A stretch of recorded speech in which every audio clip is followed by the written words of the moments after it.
La grande île de Saint-Ignace de Loyola est située dans l'archipel du lac Saint-Pierre, entre Berthierville et Sorel-Tracy. Elle relie la rive nord à la rive sud du fleuve Saint-Laurent par l'intermédiaire de la Société des traversiers du Québec qui assure le transport.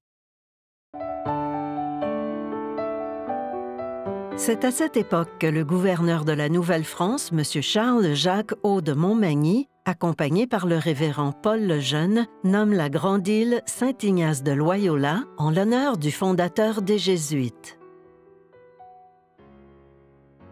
La paroisse de Saint-Ignace était jusqu'alors rattachée à celle de l'île du Pas, qui avait sa propre église depuis 1704. Ce n'est qu'en 1895 que Monseigneur Édouard-Charles Fabre, archevêque de Montréal, acquiesce à la demande des habitants de l'île de former une paroisse autonome.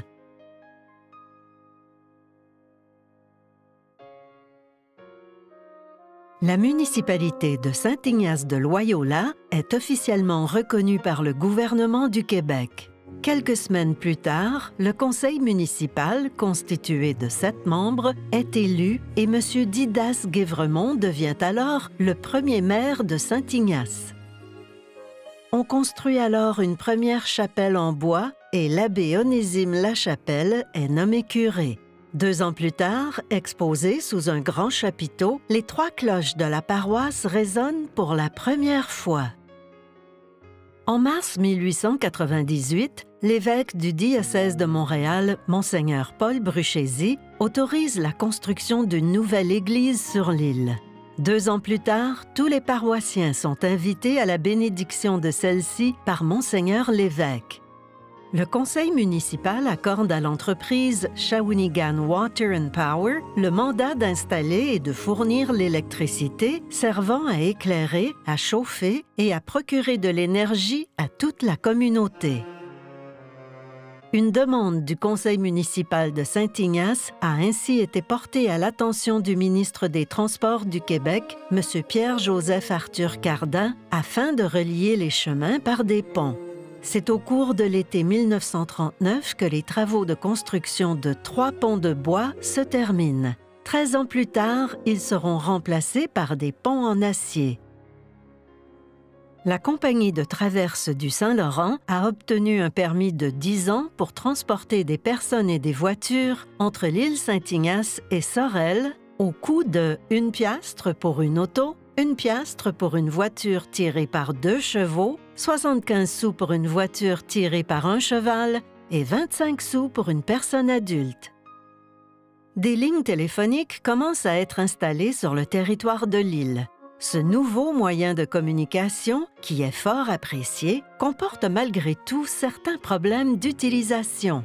Comme plusieurs foyers sont connectés à la même ligne, il arrive qu'une personne prolonge indûment sa causerie et prive les autres d'y avoir accès. Cela incite sans doute le voisinage et les gens curieux à écouter des conversations privées et ensuite répandre des histoires. Plus de 50 ans après sa construction, à 21h30, l'église de Saint-Ignace, située sur le rang Saint-Isidore, est en feu et il est impossible de maîtriser les flammes qui la consument. Quelques heures plus tard, le clocher s'effondre. En attendant qu'elle soit construite, les services religieux sont offerts à l'église de l'île du Pas. L'église est située au centre de l'île, sur un terrain préalablement acheté par la fabrique sur le chemin de la Traverse.